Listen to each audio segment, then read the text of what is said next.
Hi friends, ఈ వీడియోలో మనం రోజువారీ రాశి ఫలాలలో మీనా రాశి వారి గురించి తెలుసుకుందాం. అంతకన్నా ముందు చిన్న రిక్వెస్ట్ ఫ్రెండ్స్, ఈ వీడియో మొదటగా చూస్తున్నట్లయితే లైక్ చేయండి, షేర్ చేయండి, అలాగే సబ్స్క్రైబ్ చేయడం అసలు మర్చిపోవద్దు. మీ యొక్క సపోర్ట్ నాకు ఎంతో అవసరం. ఇక మీనా రాశిలోని వృత్తి వ్యాపారాలలో ఎవరైతే ఉన్నారో వారికి కలిగిన సమస్యలను ఈరోజు తొలగించుకోగలుగుతారు. అలాగే ధనాదాయం బాగుండడం వల్ల రుణాలను తీర్చగలుగుతారు.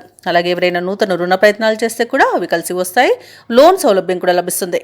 బంధుమిత్రులతో విందు వినోదాది కార్యక్రమాల్లో పాల్గొంటారు. సంఘంలో గౌరవ మర్యాదలకు లోటు ఉండదు. అలాగే సంఘంలోని పెద్దల యొక్క సహాయ సహకారాలను పొందగలుగుతారు. సన్నిహితుల నుండి అత్యంత కీలక సమాచారం ఒకటి అందుతుంది. ఇక మీనరాశి వారికి రోజు మొత్తంగా చూసుకుంటే అదృష్టయోగం అనేది ఉంది. వ్యవసాయదారులకు పంట లాభం కలుగుతుంది. భూ క్రయ విక్రయాలలో ఎవరైతే రియల్టర్స్ ఉన్నారో వారు లాభాలను అందుకుంటారు. కాంట్రాక్టర్లు నూతన కాంట్రాక్టులను దక్కించుకోగలుగుతారు. ఇక షేర్ మార్కెట్లలో ఎవరైతే పెట్టుబడులు పెడుతున్నారో వారు మంచి లాభాలను అందుకుంటారు. ఇక మొత్తంగా చూసుకుంటే ఈరోజు అత్యధిక ఆర్థిక ప్రయోజనాలు అయితే కలుగుతాయి. ఇక కుటుంబ సభ్యులతో సఖ్యత అనేది ఏర్పడుతుంది. ఇక వ్యాపారస్తులకు నూతన వ్యాపారానికి కావలసిన పెట్టుబడులు అందుతాయి. వివాహ ప్రయత్నాలు చేస్తున్న వారికి శుభవార్త అందుతుంది. అలాగే బంధుమిత్రులతో కలిసి విందు వినోదాది కార్యక్రమాల్లో పాల్గొంటారు. ఇక ఆభరణాలను నూతన వస్తువులను కొనుగోలు చేస్తారు.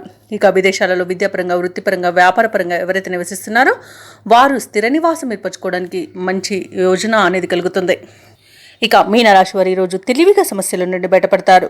ఏవైతే ఆలోచనలు చేస్తున్నారో అవి కార్యరూపం దాలుస్తాయి. చేపట్టిన కార్యక్రమాలన్నీ కూడా సమయానికి పూర్తి చేయగలుగుతారు. ఇక ఆస్తుల వివాదాలలో కొత్త ఒప్పందాలు చేసుకుంటారు. అలాగే నూతన వాహనాలను స్థలాలను కొనుగోలు చేస్తారు. ప్రత్యర్థులు కూడా ఈరోజు మీకు మిత్రులుగా మారి సహాయ సహకారాలను అందిస్తారు. కాంట్రాక్టర్లు ఆశించిన విధంగా కాంట్రాక్టులను దక్కించుకోగలుగుతారు.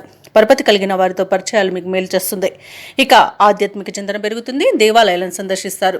దేవాలయాలను సందర్శించినప్పుడు మీరు ముఖ్యంగా గుర్తుంచుకోవాల్సింది మీ ఇష్టదైవం యొక్క ఆరాధన అనేది మీకు మంచి చేస్తుంది. కాబట్టి తప్పకుండా దిశగా ప్రయత్నించండి. ఇక కొంత సొమ్ము సోదరుల ద్వారా అనుకోకుండా లభించే అవకాశం అయితే కనిపిస్తుంది. ఇక ఈరోజు కుటుంబ సభ్యులు మీపై అభిమానాన్ని చూపిస్తారు, నమ్మకాన్ని చూపిస్తారు. అలాగే భార్యాభర్తల మధ్య సఖ్యత నెలకొంటుంది. వ్యాపార వాణిజ్యవేత్తలు ఎవరైతే ఉన్నారో వారి వ్యాపారాలలో ఉన్న అవంతరాలను తొలగించుకోగలుగుతారు. ఇక ప్రభుత్వ ఉద్యోగస్తులు ఎవరైతే ఉన్నారో వారికి ప్రమోషన్స్ దక్కి మరింత ఉత్సాహం పెరుగుతుంది. ఇక పారిశ్రామికవేత్తలకు శాస్త్రవేత్తలకు శుభవర్తమానాలు అనేవి అందుతాయి. విద్యార్థులు మంచి అవకాశాలను పొందుతారు. ముఖ్యంగా మహిళలకు మనశ్శాంతి అనేది చేకూరుతుంది. ఇక ఈరోజు మీనరాశి వారికి అదృష్ట రంగు గోధుమ, ప్రతికూలమైన రంగు పసుపు, అదృష్ట సంఖ్య 6. మీనరాశి వారి ఈరోజు శివ స్తోత్రాలను పఠించడం వలన మంచి శుభ ఫలితాలను పొందుతారు. అలాగే పనులలో వచ్చే ఆటంకాలని తొలగించుకోగలుగుతారు.